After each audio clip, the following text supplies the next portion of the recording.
एक समय की बात है, मनोहर बहुत गरीब हालत से गुजर रहा था। मनोहर की सारी फसल बारिश के कारण खराब हो गई थी। मनोहर खड़ा होकर अपने खेत की तरफ उदास मन से देख रहा था। तभी उसकी नज़र उसके खेत में लगे एक मौसम्मी के पेड़ पर पड़ती है। पेड़ पर लगी मौसम्मी को देखकर मनोहर सोचता है, अरे ये पेड़ तो मेरे ही खेत में है।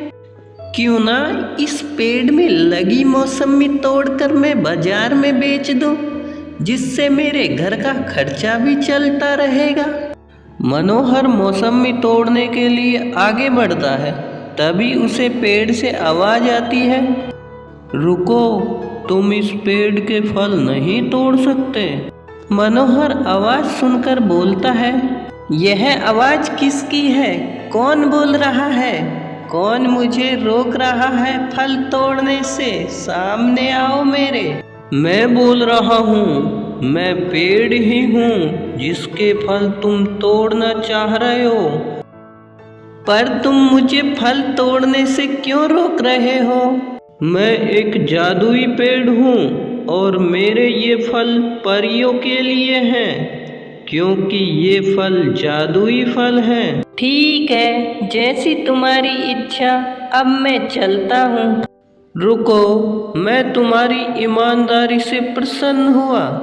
तुम बहुत भले आदमी लगते हो। मैं तुम्हें कुछ उपहार देना चाहता हूँ। इतना बोलकर मनोहर के लिए पेड़ कुछ सोने के सिक्के देता है। अब मनोहर उन सोने के सिक्कों से घर के हालात सुधार लेता है और काफी धनवान भी हो जाता है। यह देखकर मनोहर का पड़ोसी मनोहर से जलने लगता है और सोचता है, इस मनोहर के हाथ ऐसा क्या लग गया जो इतनी जल्दी इतना धनवान हो गया? मुझे इसका पता लगाना ही होगा। एक दिन किशोर चुपके से मनोहर के घर चला जाता है और मनोहर की बातें सुनने लगता है। हाँ सुनीता, तुम सही बोल रही हो। आज हम जो कुछ भी हैं उस जादुई पेड़ की वजह से हैं जो हमारे खेत में लगा हुआ है। मनोहर की बातें सुनकर किशोर सोचने लगता है, अच्छा, मनोहर के खेत में कोई जादुई पेड़ है, उसकी वजह से ये धनवान बना है। अब तो उस पेड़ के पास जाना ही पड़ेगा। अगले दिन किशोर उस पेड़ के पास में जाता है। लगता है यही पेड़ है वो। अरे ओ जादुई पेड़, मैं जानता हूँ तुम्हारे पास में बहुत सारा सोना है। मुझे ढेर सारा सोना चाहिए, मुझे सोना दो। कौन हो तुम? तुमने ये कैसे सोच लिया मैं तुम्हें सोना दूंगा?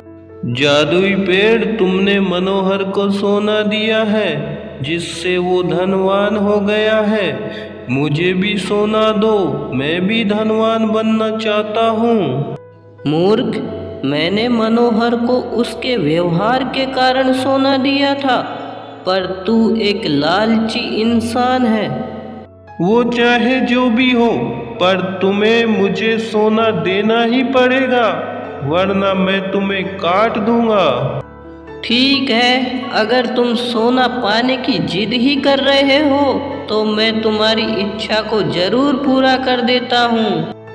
इतना बोलते ही पेड़ ने किशोर को सोने में बदल दिया और किशोर एक सोने की मूर्ति में बदल जाता है।